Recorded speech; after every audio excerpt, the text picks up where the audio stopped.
Padre, te damos gracias en esta noche por este tiempo una vez más. Queremos pedirte, Señor, que bendigas nuestra reunión, Señor, que bendigas este tiempo de palabra, Señor, que nos ayudes, Señor, a entender tu palabra una vez más. Señor, queremos ser esos hombres y esas mujeres, Padre, que entienden tus tiempos, que te conocen tu corazón y que son movidos por ti, Señor. En el nombre de Jesús, danos espíritu de sabiduría y de revelación en el conocimiento de Él, de Cristo Jesús. Pues te lo pedimos, Señor, con todo nuestro corazón, en el santo nombre de Cristo Jesús. Amén y amén. Muy bien, vamos a empezar con los que ya estamos aquí.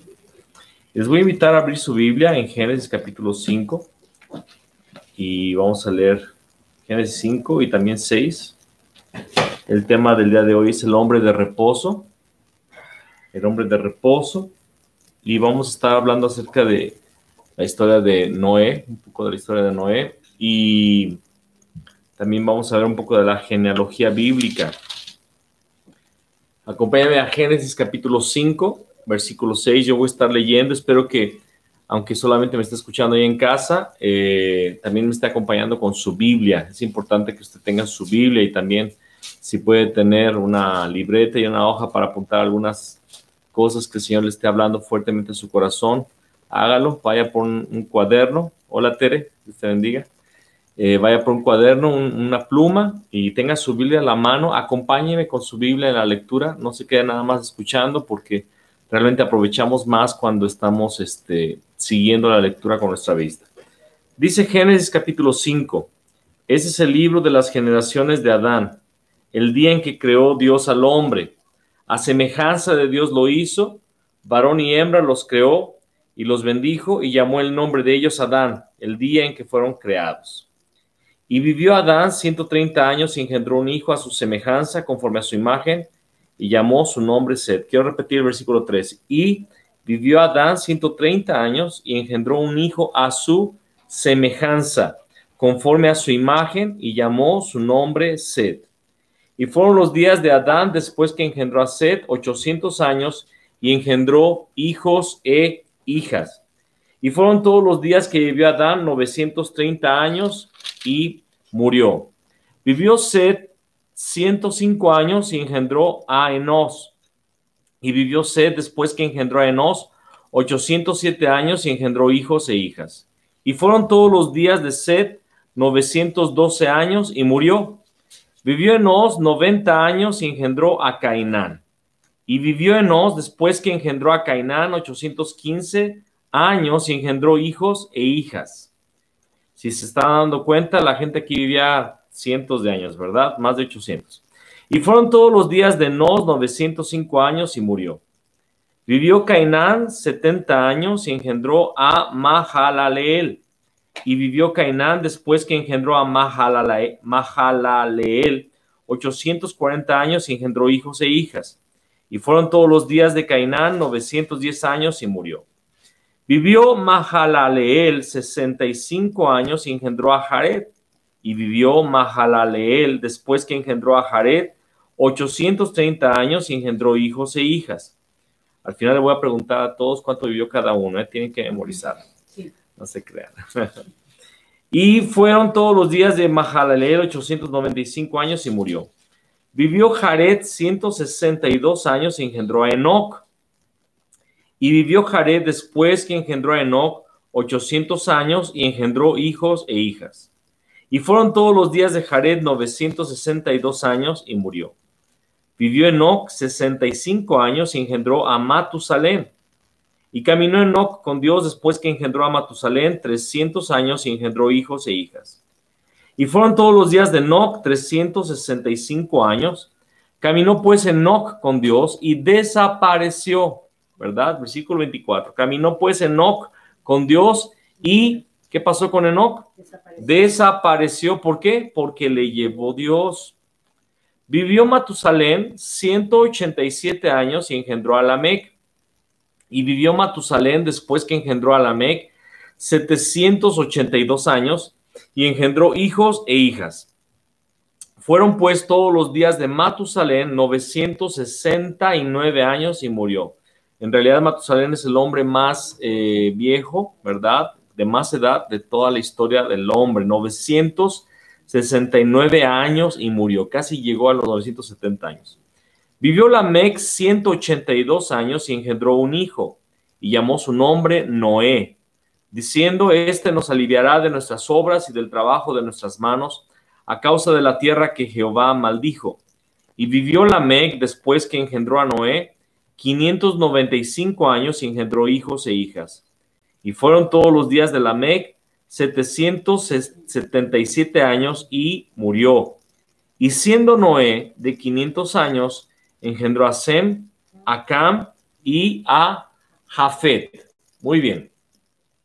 Muchas personas, cuando leen la Biblia y leen estas genealogías y estos detalles de la edad, esta cronología bíblica, este registro de la edad de las personas, tienen la tentación de saltarse ciertos versículos o de dejar de lado, ¿verdad?, toda esa registro que a veces tenemos en cuanto a las genealogías, en cuanto a las tribus, en cuanto a la cantidad de gente de cada tribu, el año en que salieron de un lugar y llegaron a otro, todo esto, pero cada palabra, cada acento, cada coma de la Biblia tiene mucha enseñanza de parte de Dios, y muchas cosas que a veces pensamos que son irrelevantes, en realidad, si uno pone atención, tienen una grande, un grande uso, un propósito de parte de Dios muy profundo, muy importante. Y ahorita vamos a ver algunos de esos puntos. Vamos a ver en el capítulo 5 y 6 el arca de Noé. Vamos a ver los antecedentes del diluvio, qué fue lo que sucedió antes del diluvio universal que todos conocemos. Muchas personas niegan que haya existido un diluvio. Hablan de que todo esto son historias, fábulas, pero en realidad existió, no solo porque lo dice la Biblia, que en realidad es la autoridad divina sobre nuestras vidas, la Biblia, pero también la ciencia se ha dado por entendida de que sí hubo un diluvio universal, hay registros, ¿verdad?, físicos, científicos que lo muestran, y en el monte Ararat por mucho tiempo estuvieron los vestigios del arca, ¿verdad?, y fue documentado. Periódicos mostraron fotos del arca de Noé, restos de esa arca que se encontraban en el monte Ararat, y hay evidencia suficiente para ver que esto no solamente es una historia. Lo que queremos ver en este momento son los antecedentes del diluvio, y vamos a ver el linaje, ¿verdad?, de los hombres justos hasta llegar al padre de Noé, que es Lamec. En el capítulo 5 de Génesis contiene la genealogía de la descendencia justa de Adán. Recuerden, descendencia justa de Adán, la cual empieza con Set. Acuérdense que Caín fue el primer fruto de Adán y de Eva, pero Caín fue un hombre malo, perverso, que Dios maldijo. Y entonces, después de tiempo, le nace a Adán Set. Este hombre es conforme a la imagen y semejanza de Adán, que en el Nuevo Testamento Adán es llamado hijo de Dios. Entonces, nace a la imagen de Adán, en el sentido de que es a la imagen de Dios, un hombre que tiene una afinación, una vocación espiritual, un deseo de tener comunión, de tener relación con Dios. Y a partir de Set, todo el linaje que nosotros leímos son personas que buscaban a Dios, son personas que guardaban, ¿verdad?, su relación con Dios. En esta genealogía se encuentran hombres como Enoc, ya lo leímos, ¿verdad?, un profeta. Enoc es profeta, camina con Dios, y le agradó tanto a Dios la vida de Enoc que Dios lo llevó, Dios lo traspuso. Enoc fue arrebatado, ¿verdad?, a la presencia de Dios. Usted puede encontrar una profecía de Enoc en el libro de Judas, y se le llama profecía de un largo alcance, porque en el principio de los tiempos Enoc vio el final de los tiempos, porque era amigo de Dios. 365 años de vida caminando con Dios, y es uno de los hombres que están en esta genealogía, y la palabra habla que era una persona allegada a Dios. También Matusalén, ¿verdad? Matusalén es hijo de Enoc, y él vivió 969 años. Ahora, es interesante el dato de los años que tiene Enoc, Matusalén, perdón, Porque si hacemos las cuentas, Matusalén murió en el año que se soltó el diluvio. Estas cosas pasan desapercibidas si usted solamente lee a ojo de pájaro, si usted se salta estos versículos, pero cuando empieza usted a hacer las cuentas, porque ahí dice, a tal edad nació tal, y después vivió tantos años. Entonces, haciendo las cuentas, Matusalén vivió 969 años. Él murió en el año que Dios mandó el juicio a la tierra, en el año del diluvio. Pero podemos entender que por el carácter de Matusalén, él debió haber muerto antes del diluvio, porque era un hombre de Dios. ¿Ok? No es creíble que él haya muerto bajo el diluvio, bajo el juicio. Vamos a ver más adelante en una cita de Jesús que los que fueron llevados por el diluvio eran personas impías y Matusalén era un hombre piadoso, ¿verdad? Es probable que como parte de la simiente justa, del linaje justo, y así como su padre, que fue Enoc, y su hijo también, porque vamos a ver quién era Lamec. Lamec también era un hombre profeta, un hombre justo. Entonces, si su padre era un hombre que caminó con Dios, imagínense, a tal punto que Dios lo arrebató, el primer hombre que fue arrebatado, ¿verdad? Y su hijo también, Lamec, es un hombre que profetiza y que está esperando el descanso de la tierra por causa del pecado del hombre. Entonces, Matusalén seguramente también era un hombre profeta, ya que hasta su nombre significa el hombre del dardo. El hombre del dardo es el significado del nombre Matusalén, el hombre del dardo. Y en realidad su nombre es un aviso a la humanidad del juicio que venía y que se cumpliría en el año de su partida de este mundo. Entonces, el propio nombre de Matusalén, el hombre del dardo, el hombre que lanza, ¿verdad?, el juicio, profetizaba que el día que muriera, Matusalén estaba a punto o caería más bien el juicio de Dios sobre la tierra. El fluir profético de ese tiempo se aprecia de una forma muy clara en la vida de Lamec, que es hijo de Matusalén, quien aproximadamente 600 años antes del diluvio profetizó acerca del hombre de reposo. Lamec profetiza que ese niño que acababa de nacer sería el hombre del reposo. Vamos a leerlo, está en el versículo 29 del capítulo 5. Dice que Lamec llama por nombre, le pone por nombre a ese niño Noé, diciendo, acuérdense, Lamec lo está diciendo casi 600 años, 595 años antes del diluvio.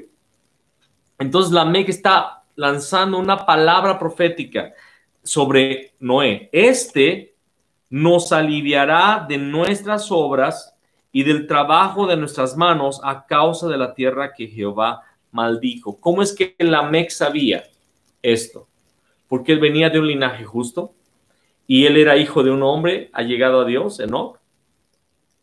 Enoc le transmitió muchas cosas proféticas, ¿verdad? Porque de hecho las profecías de Enoc obviamente fueron pasadas a Lamec. Lamec se las pasa a Noé y Noé así por delante, esa gente justa iba pasando de boca a boca lo que Dios había hablado a los padres, a los abuelos, a los bisabuelos.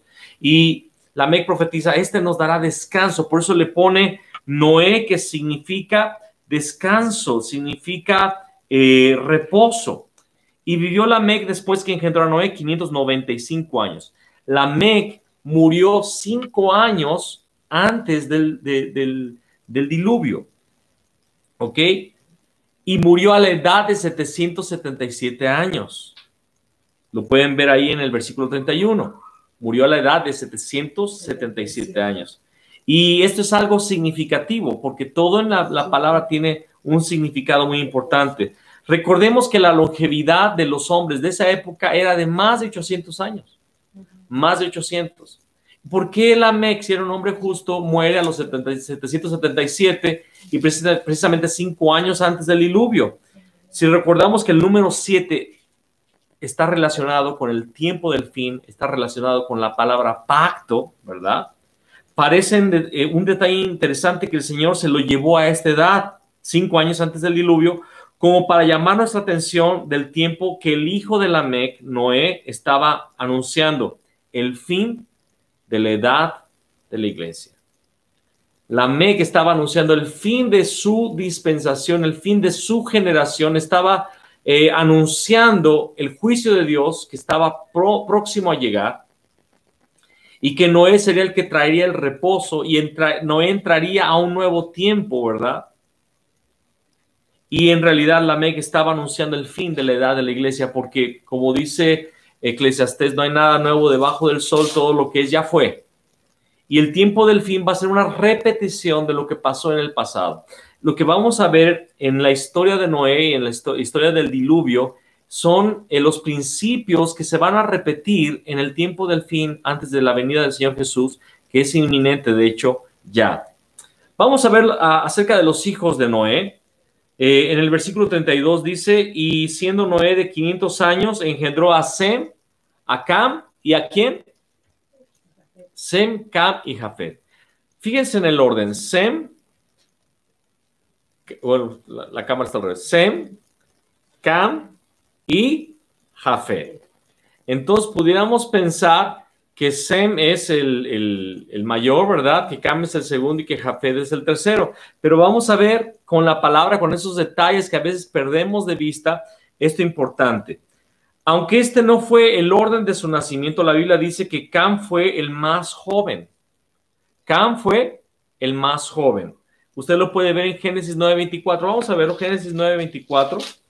Dice allí, y despertó Noé de su embriaguez y supo lo que le había hecho su hijo más joven. ¿Quién fue ese hijo más joven? Era Cam, ¿ok? Entonces ya aquí, de los tres hijos nos damos cuenta que Cam es el más chico. Entonces, ese orden no significa que Cam fuera el segundo. En realidad, Cam no era el segundo. Cam fue el tercero. ¿Ok? El primogénito de Noé nació 100 años antes del diluvio, porque dice que a los 500 años tuvo, y menciona los tres nombres. El primer hijo que tuvo Noé fue a los 500 años. Ya vimos que Cam no puede ser porque es el más joven. O sea, cuando él tenía 500 años. Y vamos a comparar Génesis 5:32, que dice que a los 500 años tuvo estos tres hijos, y vamos a compararlo con Génesis 7:6. Acompáñame a Génesis 7:6, que dice a la letra, dice, era Noé de 600 años cuando el diluvio de las aguas vino sobre la tierra. Entonces, 100 años después es el diluvio, a los 500 años tiene a los tres hijos. Entonces, Sem nació 98 años antes del diluvio. Vamos a ver por qué. En Génesis 11, versículo 10. Génesis 11, versículo 10. Dice, estas son las generaciones de Sem. De edad de 100 años engendró a Arfaxad 2 años después del diluvio. Entonces, lo vamos a repetir. Estas son las generaciones de Sem. De edad de 100 años engendró a Arfaxad 2 años después del diluvio. Entonces, si fue 2 años después del diluvio y tenía 100, significa que 98 años antes del diluvio él había nacido. Entonces, entendemos que cuando Noé tenía 502 años engendró a Sem. Por tanto, Jafet fue el hijo primogénito de Noé. ¿Ok? Jafet fue el primogénito de Noé. Y Sem es mencionado como el primero en la lista de Génesis capítulo 5. ¿Por qué? Y aquí vemos un principio importante. Sin importar que Jafet haya sido el primogénito, Sem es mencionado como el primero. ¿Por qué? Porque él recibió la mayor de las bendiciones de los tres. Sem recibió la mayor bendición de entre los tres hermanos. Vamos a ver el versículo 1 y 2 de Génesis 6. Vamos a leerlo. Dice aquí, aconteció que cuando comenzaron los hombres a multiplicarse sobre la faz de la tierra y les nacieron hijas, que viendo los hijos de Dios que las hijas de los hombres eran hermosas, tomaron para sí mujeres escogiendo entre todas. Este es un versículo interesante y vamos a explicarlo en este momento porque han surgido algunas ideas erróneas acerca de estos versículos. En los días de Noé, los hombres empezaron a multiplicarse y los hijos de Dios, dice aquí, que tomaron para sí mujeres de entre los hijos de los hombres, los hijos de Dios. La pregunta es, ¿quiénes fueron esos hijos de Dios? Porque algunos dicen que fueron ángeles caídos Esa es una versión muy fuerte que hay en la iglesia el día de hoy, que fueron ángeles caídos que se hicieron hombres para casarse con las hijas de los hombres y que por eso esos hijos fueron gigantes, como lo explica el versículo, o lo que dice el versículo 4, dice, había gigantes en la tierra en aquellos días, solo que note que la palabra no dice que nacieron gigantes, dice que había gigantes. La palabra nunca dice, los hijos de Dios se casaron con las hijas de los hombres y de ellas nacieron gigantes. No dice, y había gigantes en la tierra, pero se malinterpreta y se dice que estos hijos de Dios eran ángeles que se hicieron pasar por hombres y tuvieron relaciones con las mujeres y nacieron gigantes, ¿verdad? Esa es una versión muy fuerte y se les da ciertos nombres, se les llama Nefilim a estos seres. Ok, no obstante, hay varios problemas escriturales con esta postura. En primer lugar, los ángeles no se casan. Y por las mismas palabras que Jesús dio en Marcos capítulo 12, 25, le dice a un grupo de personas que no creían en la resurrección de los muertos, ellos le pusieron le hicieron una pregunta capciosa de una mujer que había tenido un marido, se murió y no le dejó descendencia, entonces el hermano más cercano se casó con ella para darle descendencia, pero también murió sin dejarle descendencia y así 9, creo que eran 7 hermanos, se casaron con ella sin dejar descendencia y le pregunta, Señor, en el cielo, ¿de cuál va a ser esposa esta mujer? Y Jesús le dice, ustedes hierran por no conocer las escrituras y el poder de Dios, porque en el cielo nadie se va a casar ni se dará en casamiento, sino que serán como los ángeles. Dando a entender Jesús que los ángeles no se casan, no tienen relaciones como los hombres aquí en la tierra tenemos.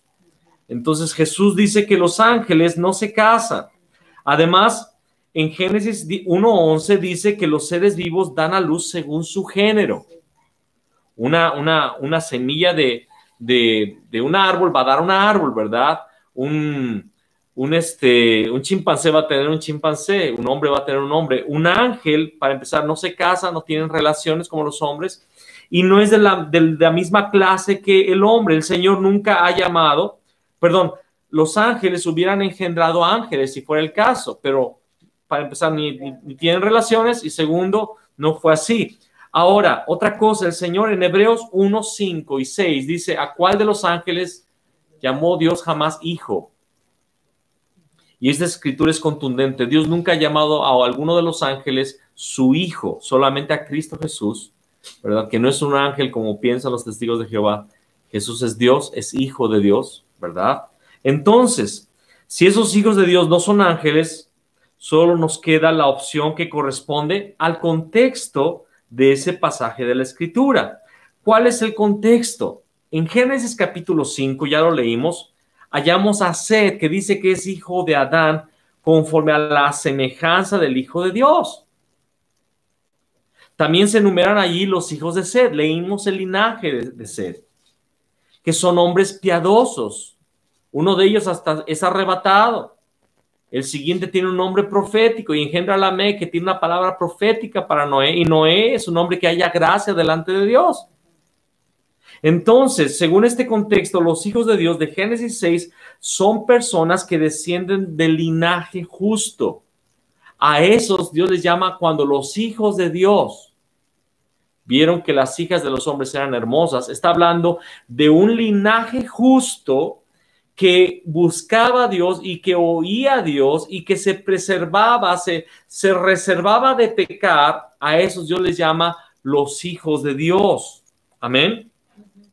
¿Y qué es lo que vemos en Génesis 6? Es la táctica que el enemigo usa con frecuencia hasta nuestros días. ¿Cuál es su táctica? Mezclar a los hijos de Dios con los hijos del mundo.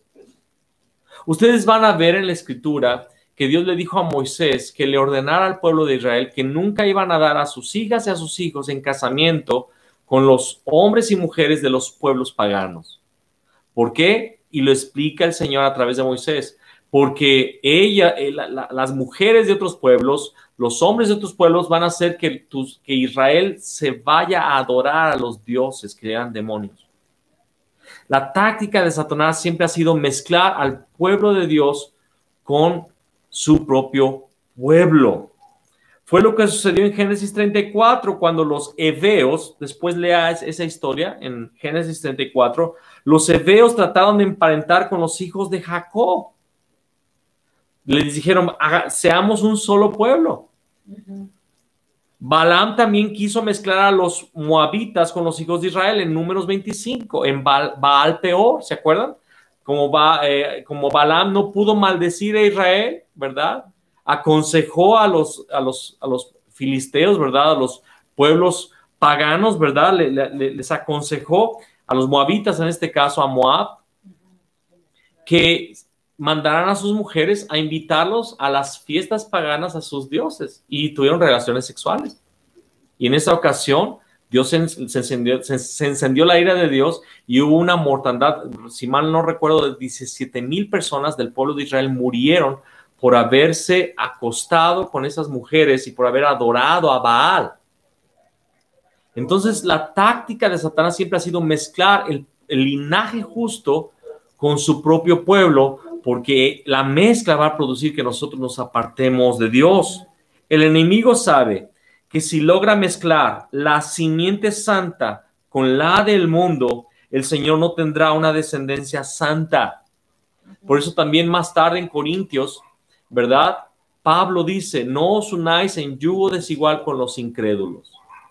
Porque Pablo, dirigido por el Espíritu Santo, está llamando a la iglesia a que los que son de la fe en Cristo no se mezclen con los que no tienen esta fe, porque tarde o temprano ellos van a desviar la fe de los verdaderos hijos de Dios. En Génesis 6:4 dice allí que había gigantes en la tierra en aquellos días, había gigantes. ¿Qué nos enseña esto? ¿Por qué la palabra dice que había gigantes en la tierra?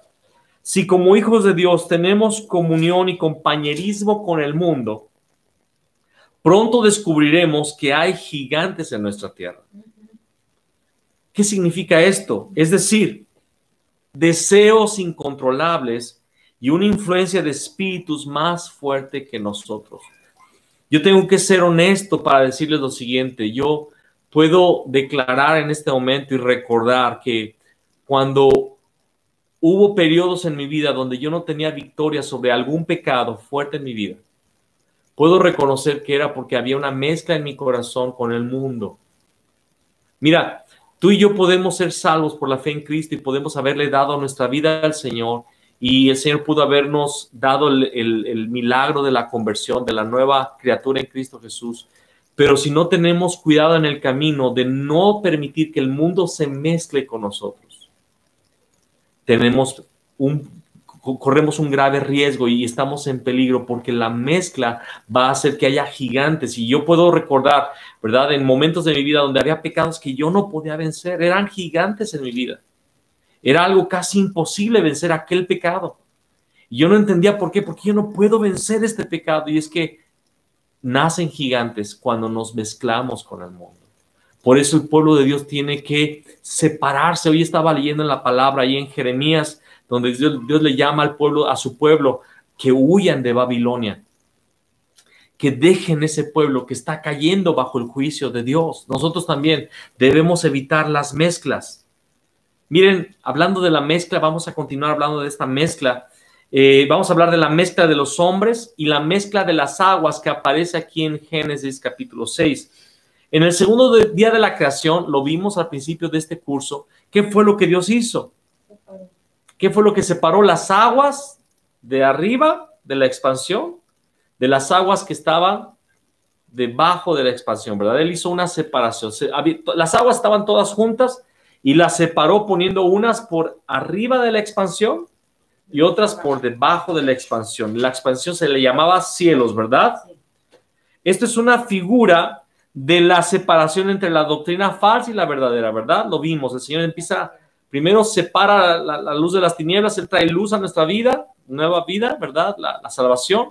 Después de esto, Él separa las aguas de las aguas, separa lo falso de lo verdadero, y es cuando empezamos a conocer a Cristo, empezamos a conocer la verdad, nos damos cuenta que lo que conocíamos del Evangelio era pura mentira, ¿verdad? Era puro engaño, era religión, y hoy empezamos a entrar en una nueva verdad, en la doctrina verdadera. Y en Génesis 6, ¿qué empezaron a hacer los hombres? Se empezaron a mezclar. los hijos de Dios con las hijas de los hombres. Empezaron a mezclar el camino de Dios con el de los hombres. Y por lo que parece que el Señor decidió hacer lo mismo en lo natural. Ok, entonces ustedes se quieren mezclar nuevamente, entonces voy a mezclar las aguas. Nuevamente dice la palabra que las aguas de arriba, Dios rompió las fuentes de las aguas de los cielos y rompió las fuentes de las aguas de la tierra y se mezclaron nuevamente las aguas. Y Él envió el diluvio. El diluvio fue así. Yo siempre pensaba en el diluvio como muchas nubes, ¿verdad? Oscuras, dejando caer mucha agua. Pero hubiera sido imposible, ¿verdad? Que solamente fuera con una lluvia. Dios hizo que brotaran las aguas de debajo de la tierra y también las aguas de los cielos. No eran nubes porque había, vamos a decirlo así, un domo de agua gigantesco en esa época. Y Dios hizo que las dos fuentes se rompieran, las de abajo y las de arriba, y en ese momento se inundó toda la tierra, ¿ok? Entonces las aguas del cielo cayeron a la tierra y ya no hubo diferencia ni separación de aguas. Dios demostrando, esto es lo que sucede con la mezcla. Hay muerte espiritual, hay juicio de parte de Dios. ¿Qué es lo que nos revela Noé aquí en Génesis? Nos revela el fin de este siglo. Nos revela el fin de este siglo. ¿Qué horario tenemos ahorita ya? Estamos en 33, ¿verdad? Todavía tenemos bastante tiempo.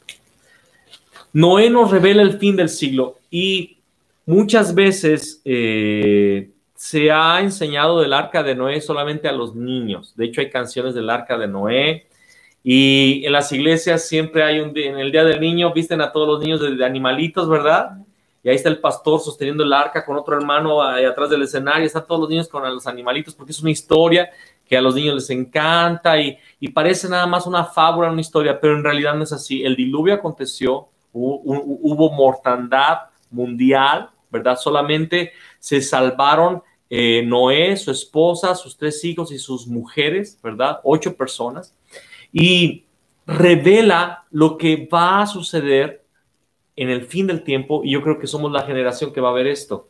Y por eso es muy importante leer y entender estos principios, estas verdades que se están repitiendo el día de hoy. Jesús declaró que los días de Noé tienen que ver con el tiempo de su segunda venida. Vamos a Mateo 24. Mateo 24, a partir del versículo 37. Mateo 24, 37. Vamos a leer desde el 36 para que ustedes vean que el contexto es profético, escatológico de los tiempos del fin. Dice en el versículo 36, pero del día y la hora nadie sabe, ni aún los ángeles de los cielos, sino solo mi Padre. ¿Cuál día? El día de la venida del Señor, ¿verdad? Y luego dice Jesús, más como en los días de Noé, así será la venida del Hijo del Hombre. Porque como en los días antes del diluvio, estaban ¿qué? Comiendo y bebiendo, casándose y dándose en casamiento, hasta el día en que Noé entró en el arca, y no entendieron hasta que vino el diluvio y se los llevó a todos. Así será también la venida del Hijo del Hombre. Entonces estarán 2 en el campo, el uno será tomado y el otro será dejado. 2 mujeres estarán moliendo en un molino, la una será tomada y la otra será dejada. Velad pues, porque no sabéis a qué hora ha de venir vuestro Señor. Y después usted puede seguir leyendo. Obviamente está hablando del tiempo del fin y Jesús dice que va a ser como en los días de Noé. Al estudiar los días de Noé encontramos detalles que se repetirán en el tiempo de la venida de Cristo Jesús. A la luz del pasaje anterior, notemos que la vida cotidiana antes de su venida no será muy diferente a los días que la precedan. La gente en los días de Noé seguían su ritmo de vida hasta que el diluvio cayó y se los llevó a todos. Ellos tenían una vida, su cotidiano era todo normal, todos comiendo, casándose y dándose en casamiento. Nadie estaba apercibido del tiempo. Noé estuvo predicando por casi 100 años el arrepentimiento y como como la venida del Señor, por decirlo así, tardaba mucho, perdón, como el juicio de Dios tardaba, la gente se le olvidó las palabras de Noé, se le olvidó su predicación, lo creían un loco construyendo un arca que para quién sabe qué sirve, porque en ese tiempo ni había lluvia, que se va a inundar la tierra. Pues ¿cómo que se va a inundar? ¿Qué es eso? Solamente conocían el rocío, el vapor que regaba la tierra. La gente menospreció a Noé, menospreció su mensaje, se le olvidó, creyeron que era un loco, pasó el tiempo, nada del juicio de Dios, y ellos seguían como si nada, y cuando llegó el diluvio fue una sorpresa. Se quedaron sorprendidos, hubo gente que ni pudo correr para tratar de salvarse. Fue algo sorpresivo. Los dos pasajes siguientes, por lo general, son malentendidos. Y bueno, antes de decir esto, quiero decirles que es importante esto. Por muchos años se ha predicado de la venida del Señor en la iglesia.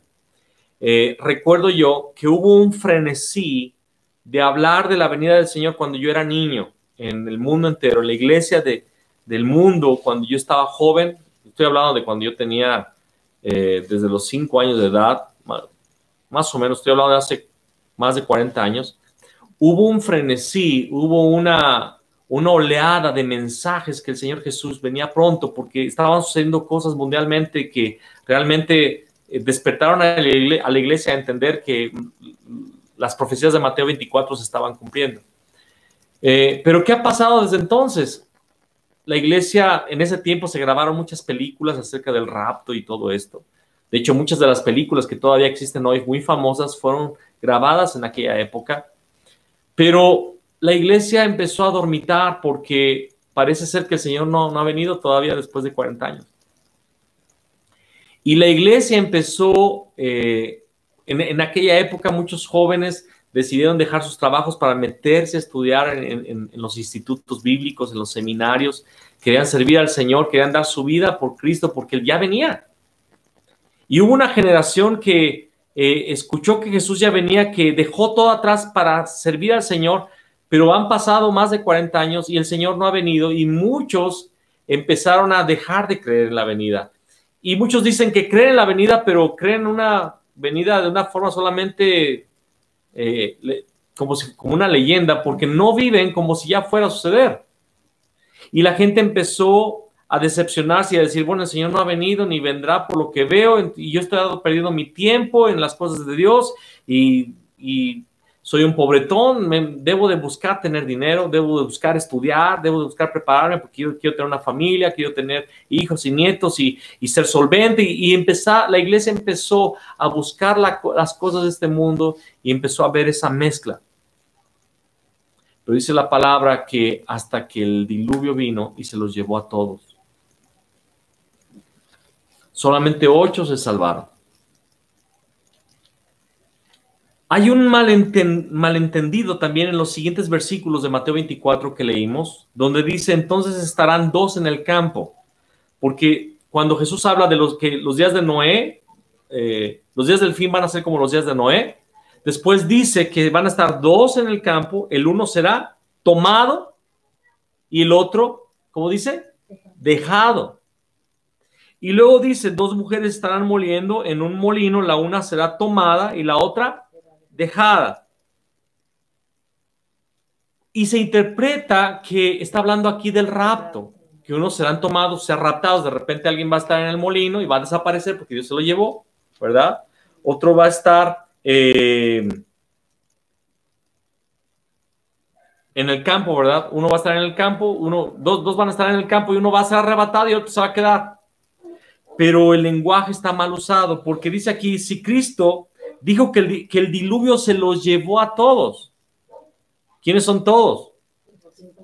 Los impíos. Se los llevó a todos, y luego dice que entre 2 personas uno será tomado y otro llevado. El otro va a ser dejado. ¿Nos gustaría ser de los que son llevados? Como el diluvio se llevó a todos. No, yo quiero ser dejado. Porque lo que está hablando es que los que son tomados o llevados son los que reciben el juicio de Dios, y los que quedan, ¿quién quedó después del diluvio? Noé, su esposa, sus hijos y sus nueras. Los que fueron dejados fueron los que fueron los que hallaron gracia de Dios, para pasar a la siguiente dispensación. Y vamos a hablar un poco de la dispensación más tarde. Pero solo 8 recibieron la gracia para pasar por el juicio y quedar vivos para la siguiente dispensación. Y la única forma de pasar vivo a la siguiente dispensación es estar en el arca. Y el arca representa al Cristo. El Cristo fue el que los preservó del juicio de Dios. El juicio cayó, pero el Cristo, el arca, estaba cubriéndolos a ellos y dándoles gracia para estar en la próxima dispensación. ¿Y qué eran ellos en la próxima dispensación? Eran los dueños del planeta. ¿Puedes entender eso? Sí. Que un día eres un pobretón y al otro día despiertas y eres el dueño del mundo, ¿verdad? El dueño de todo el planeta. Entonces, ¿te gustaría ser llevado o te gustaría ser dejado? ¿Te gustaría ser tomado o te gustaría ser dejado? Obviamente, no queremos ser llevados, no queremos ser tomados. Él nos está refiriendo a ser tomado para el rapto. Claro que habrá un rapto y claro que los justos van a ir en el rapto, pero este pasaje no está hablando de ese momento. ¿Entendido? Sí. No estamos diciendo que no creemos en el rapto, estamos diciendo que estos 2 versículos no hablan del rapto, ¿ok? Estos versículos hablan de ser llevados por el juicio que vendrá, de lo cual el diluvio es un ejemplo. Veamos cómo los días de Noé revelan que nos encontramos en el fin de este siglo. Vamos a ver cómo los días de Noé nos hablan de lo que está sucediendo en este tiempo. Número 1, vamos a ver los rasgos de los días de Noé. Número 1, los hombres se multiplicaban sobre la faz de la tierra, ¿no es así? Lo dice ahí el versículo 1. Dice, bueno, lo pueden leer ahí en Génesis capítulo 6, versículo 1. Que dice, aconteció que cuando comenzaron los hombres a multiplicarse sobre la faz de la tierra y les nacieron hijas, se empezaron a multiplicar. Hoy en día se escucha mucho acerca de la explosión demográfica. Creo que somos 7,000 millones, ¿verdad?, de personas en el planeta. Aunque lo que se dice acerca del peligro de sobrepoblación es mentira también. Es todo lo que se escucha de sobrepoblación, de que ya nos vamos a acabar la tierra ya, de que somos demasiados, es mentira. Pues esta tierra puede contener a miles de millones de personas más. Y quiero explicar lo siguiente: el problema no es falta de espacio o de recursos, sino abundancia de avaricia en los seres humanos. El problema es la avaricia. Creo que es el 3% es lo que recuerdo ahorita, de la población mundial es la que tiene toda la riqueza mundial. Entonces no hay falta de alimentos. Hay países que tiran sus granos, tiran sus toneladas y toneladas de sus tomates, de sus granos, los tiran porque si no los tiran, el precio sube. Y lo tiran porque les conviene tirarlo para elevar el precio de lo que ellos están vendiendo. En realidad, alimento hay. Se tiran toneladas de alimento a la basura y gente está con hambre. El problema no es falta de alimento o falta de espacio. El problema es la codicia, la avaricia, la corrupción del hombre. Se cree que actualmente existen más personas vivas sobre la faz de la tierra que las que ha habido al sumar las personas desde Adán hasta principios de este siglo. Este rasgo de los días de Noé se está cumpliendo en nuestros días. El día de hoy hay más gente sobre la tierra de la que ha habido en la historia de la humanidad desde Adán. Y luego vemos en Génesis 6:11 que la tierra se corrompió.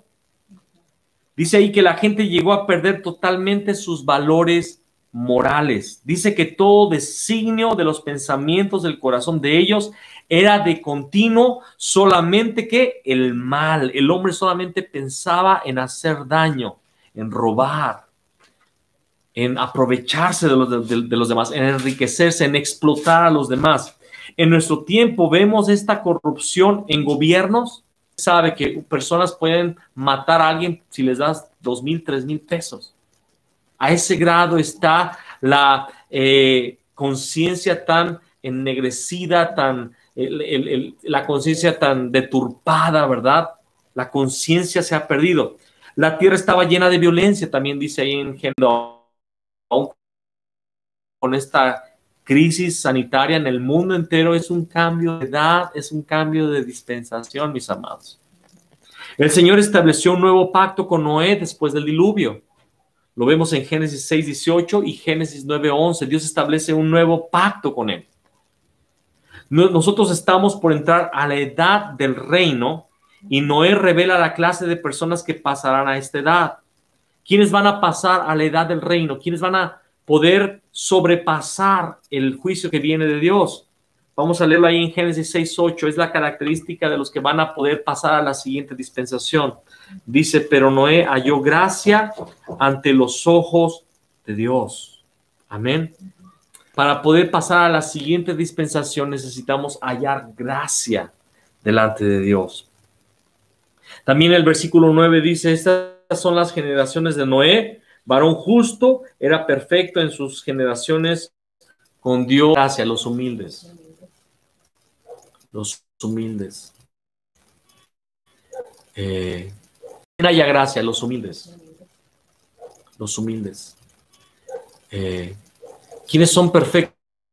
Los que caminan con Él. Escúchame, si tú y yo somos personas que al salir a la calle nadie puede diferenciar, nadie puede hacer una diferencia entre ti y otra persona, lo vamos a pasar. Los que van a pasar a la edad del reino, cuidado, Mateo 7, muchos dirán en aquel día, Señor, Señor. Señor, Señor. Pero si tú eres una persona que usa su tiempo para solamente estar en las películas, en los programas, en las series, y aún estar viendo cosas que no aprovechan, cosas que son mundanas, cosas que solamente transmiten la moda o el estilo de vida del mundo. Y tú estás clavado con eso, tú no te puedes perder esa serie, ¿verdad? Que solamente habla de cosas del mundo. Si tú eres una persona que solamente está buscando el dinero, solamente está buscando la prosperidad económica, solamente está buscando las cosas que el mundo busca, vas a ser tomado, vas a ser llevado. No vas a permanecer para entrar a la edad del reino. Los que reciben gracia, los humildes, los que buscan a Dios, como lo hizo Enoc, que caminaba con Dios, que era diferente de los demás. ¿Qué debemos esperar en nuestros días? En los días de Noé no existían modernos medios de comunicación, así como en muchas partes del mundo. No se sabía, así que en muchas partes del mundo tal vez no se sabía que Noé estaba construyendo una arca. Y de pronto la lluvia empezó y no se detuvo hasta que ningún ser viviente quedó. En este tiempo hubo personas que, aunque no se entregaron completamente a la impiedad de la época, tampoco hallaron la gracia suficiente delante de Dios para pasar a la siguiente edad. Ellos recibieron una oportunidad de salvación cuando Cristo les predicó después de su muerte. Eso lo vas a encontrar, apúntalo en 1 de Pedro, capítulo 3, versículo 18 al 20, donde dice que Cristo fue y predicó a los espíritus encarcelados, los que en los tiempos de Noé no obedecieron. Y ellos esa gente que no escuchó del mensaje de Noé y que fue llevada en el diluvio, tuvo oportunidad de salvación cuando Cristo fue y predicó allá a los lugares bajos de la tierra. Lo explica 1 de Pedro. Pero Noé, en cambio, dice que halló gracia ante los ojos de Dios y fue trasladado a la nueva dispensación. Él llegó a entender lo que le agradaba a Dios y lo hizo. Lo quiero repetir. Él llegó a entender lo que le agradaba a Dios y lo hizo. Asimismo, supo lo que supo lo que el Señor aborrecía y se apartó de ello. Noé, escúchenme por favor, eso es importante. Estoy llegando al punto más importante de esta clase, de esta palabra. Noé llegó a escoger, o más bien aprendió a escoger lo que Dios amaba. Lo mismo sucederá en nuestros días antes de la venida del Señor, antes del juicio. Aquellos que reciban la abundancia de gracia y el don de justicia reinarán. Tristemente, algunos sectores de la iglesia creen que Dios acepta cualquier cosa. Por ejemplo, hay personas que dicen que podemos oír y cantar cualquier clase de música, ya que es cristiana. Ah, es música cristiana, la puedo oír. Porque toda la música, dicen ellos, proviene de Dios. Y ellos no se han dado cuenta que Dios tiene sus gustos en cuanto aún la música y todas las cosas. Para otros creyentes no es trascendente exponerse a la inmoralidad o a cosas incorrectas a través de la televisión o las revistas. Y bueno, ya no digamos solamente televisión o revistas, el teléfono móvil, ¿verdad? Algunos se exponen diariamente ante lo que Facebook escupe. Y muchas veces está escupiendo solamente inmoralidad. Casi la mayoría de las personas que ponen sus fotos, ponen fotos sensuales. Y yo me he dado cuenta que aún muchas personas que se dicen cristianas ponen cosas que son sensuales, que provocan, incitan a la sexualidad. Eso no es de Dios. Hace poco, yo siempre acepto personas que me invitan a ser amigos ahí en Facebook, porque veo que pertenecen al movimiento de evangelización mundial, ¿verdad? Y las veo con el dedito.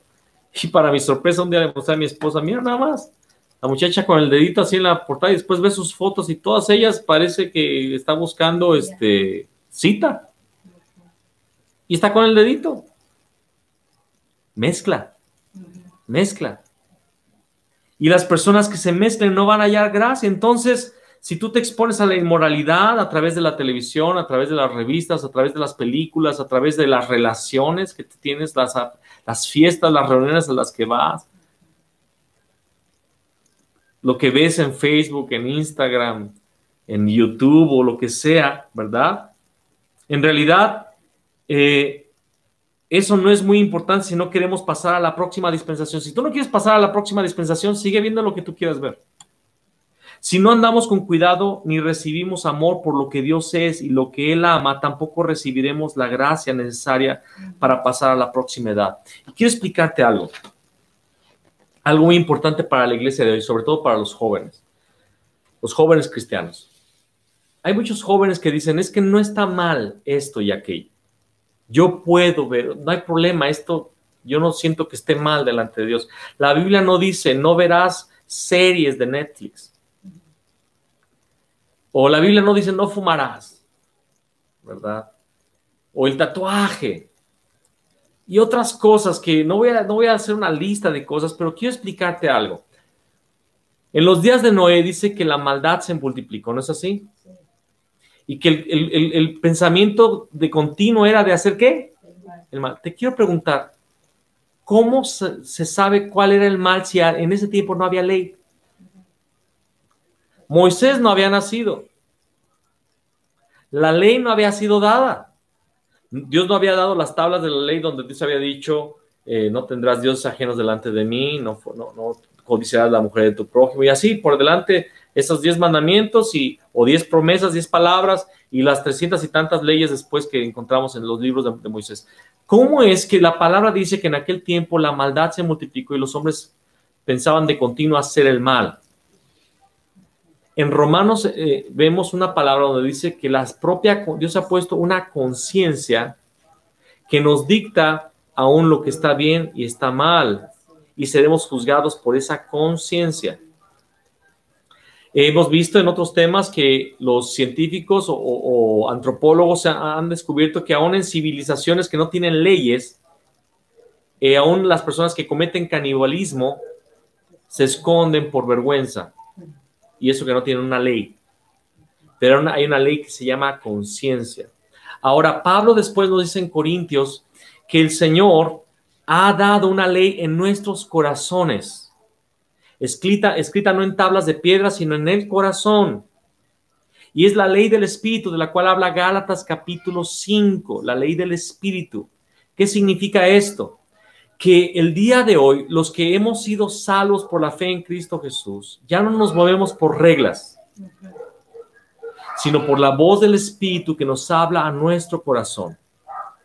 Esto fue profetizado en Jeremías capítulo 29, donde Dios le dice al pueblo de Israel, vienen días en que estableceré un nuevo pacto con la casa de Israel, no como la que hice con el pueblo de Israel cuando lo saqué de Egipto, porque ellos invalidaron el pacto. Y ese es el pacto que haré con ellos. Escribiré mis leyes en su corazón y en su mente. Entonces, Yo le hablo a esta generación que está viviendo en los días que vivió Noé. Hoy estamos viviendo los días que vivió Noé.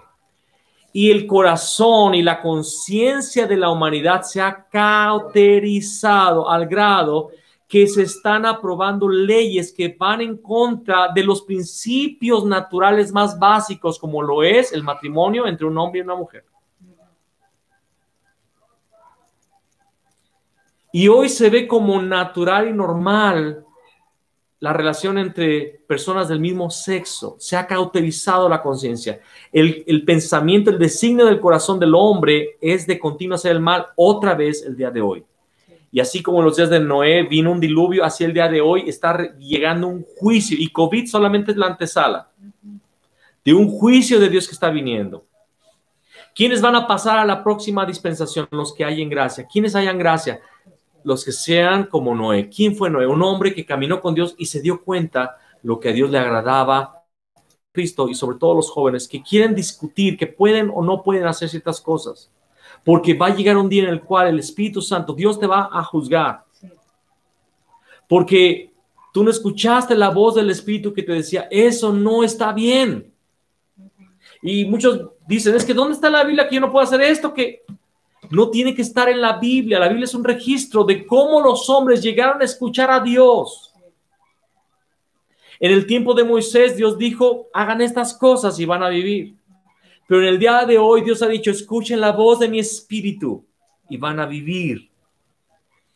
Muchos tal vez lleguen a ser salvos por la fe en Cristo, pero dice 1 Corintios 3 que muchos van a pasar, pero se va a quemar todo lo que ellos hicieron porque de nada, todo lo que construyeron fue falso. Y el fuego va a probar que su obra, su trabajo fue en vano. Vivieron como el mundo y no fueron diferentes del mundo. Y van a ser salvos, pero como por fuego. O sea, van a pasar, como decimos en México, de panzazo. Pero no todos.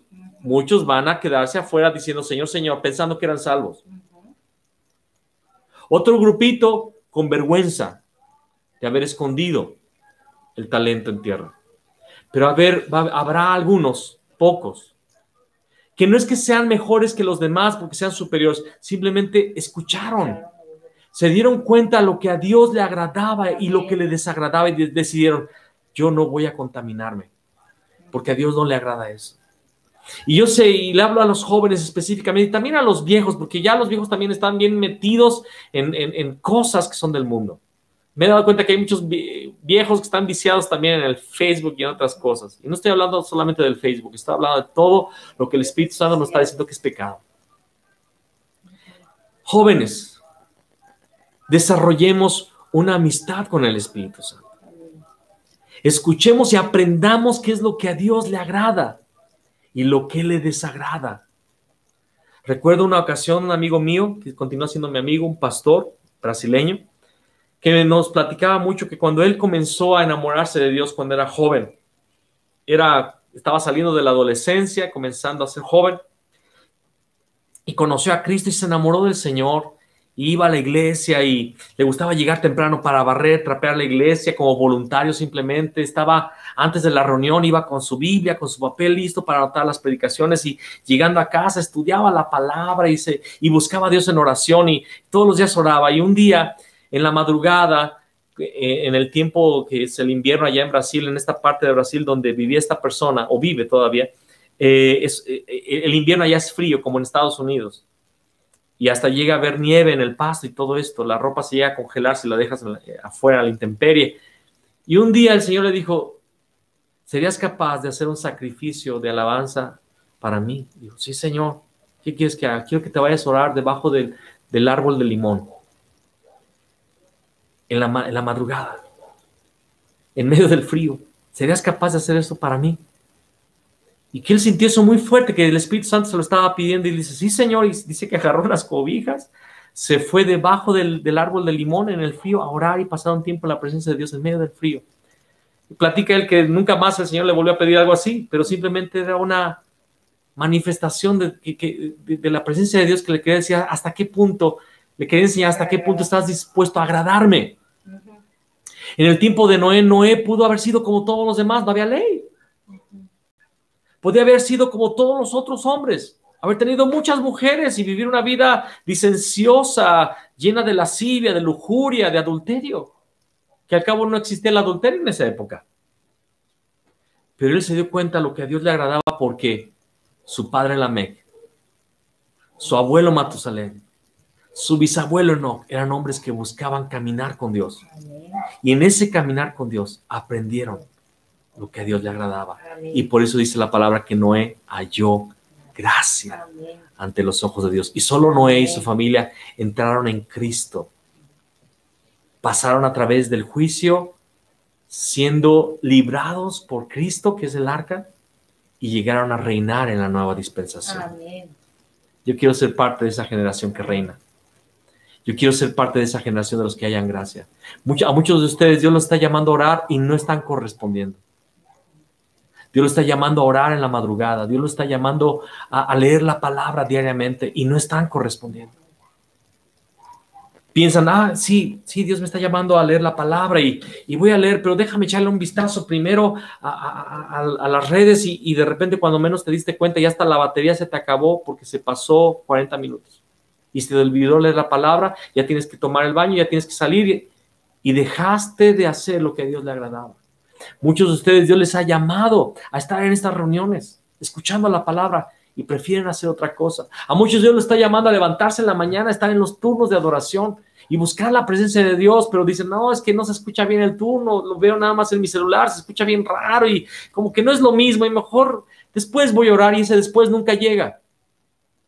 A muchos Dios les está llamando a ser disciplinados en tener su tiempo devocional con Dios todos los días y no están correspondiendo, pero prefieren estar hablando con sus amigos todo el día por el celular. Hablo de esta generación de jóvenes. Ojalá y tú, joven, tú, señorita, y cada uno de la iglesia de Cristo, esté siendo un hombre y una mujer que está escuchando la voz del Espíritu Santo, que está aprendiendo lo que a Dios le agrada y está correspondiendo. Pero te quiero decir que hay un tiempo para esto. Si después de la tercera o cuarta vez que el Espíritu Santo insiste y tú no correspondes, tú no respondes, tú no reaccionas al llamado del Espíritu Santo a buscar el rostro de Dios y después de 4 o 5 veces tú no reaccionas, va a llegar el momento en el cual ya no vas a escuchar la voz del Espíritu Santo y Él te va a entregar a tus deseos. Es como en el juego de fútbol americano, el mariscal, el que avienta la bola, si se la avienta 2 o 3 veces a un joven que está corriendo pero que nunca la atrapa, va a buscar a otro que la atrape. Y al que no la atrapa, simplemente ya no se la va a pasar. ¿Y qué va a pasar? Lo van a sacar del equipo porque no atrapa las bolas. ¿Cómo se atrapa una bola? Tienes que saber correr y tienes que saber el punto en el cual te van a aventar la bola. Tienes que estar entrenado. Para eso son los entrenamientos, para saber en qué momento tengo que dar el sprint y voltear para recibirla casi a ciegas. Ellos reciben la bola casi a ciegas porque están contando los segundos, porque se entrenaron, se disciplinaron. Así son los cristianos. Tú no tienes que estudiar la palabra para predicar. Es que yo nunca voy a predicar porque tengo que estudiar la Biblia. Tú estudias la Biblia porque amas a Dios. Yo nunca voy a estar delante de multitudes porque tengo que orar todos los días. Tú oras porque quieres encontrar el rostro de Dios. Aprende a atrapar la bola. Aprende a corresponder. Ojalá y tú y yo hallemos gracia delante de Dios en este tiempo que estamos viviendo, porque estos son los últimos tiempos. Oremos, Padre. Amén. Te pedimos que tú despiertes nuestro corazón. Señor, queremos hallar gracia delante de ti y caminar con Cristo y ser hallados perfectos como Noé, Señor, fue hallado perfecto. Señor, el juicio es inminente. De hecho, el juicio ya ha comenzado y lo estamos viendo. Esto es mundial. El juicio ya ha comenzado. Señor, permítenos hallar gracia delante de ti. Señor, si alguien ha dormido y ha estado necio y terco, Señor, en no buscarte y en no aceptar la invitación del Espíritu Santo, te pido que nos despiertes y que nos des una última oportunidad para encontrar tu rostro, para encontrar tu presencia, para invocarte y encontrarte aún, Señor. Tú dices que te llamemos en cuanto estás cercano, en cuanto estás, Señor, en cuanto estás allí, Señor, en cuanto haya oportunidad. Y Señor, hoy yo te pido, Señor, que nos des la oportunidad de encontrar gracia, hallar gracia delante de ti. Señor, despierta a cada hombre y mujer que me está escuchando. No oro solamente por Puerta del Cielo, oro por cada hombre y mujer que está escuchando esta palabra, Señor, que sean despertados a buscarte, Señor, y a no mezclarse, Señor, con el mundo. Que esos gigantes desaparezcan de nuestra tierra, Señor. Esos gigantes que no hemos podido vencer, gigantes de pecado, gigantes de iniquidad, por la mezcla. Señor, destruye la mezcla, Señor, en tu pueblo. Señor, que los hijos de Dios sean siempre los hijos de Dios, que no se mezclan con el mundo. Te pido gracia en nuestra vida, en nuestros días, para la iglesia. Señor, que podamos reconocer y podamos vivir este evangelio que es único, que ha sido siempre el único evangelio. No es este evangelio, es el evangelio que siempre tú has proclamado, que Jesús es el Hijo de Dios, que Jesús es el Mesías, el Cristo. Permítenos ser hombres y mujeres enamorados de ese Cristo, que dan su vida por Cristo. Padre, gracias. Oro que esta palabra se quede en nuestros corazones y que tú nos despiertes en el nombre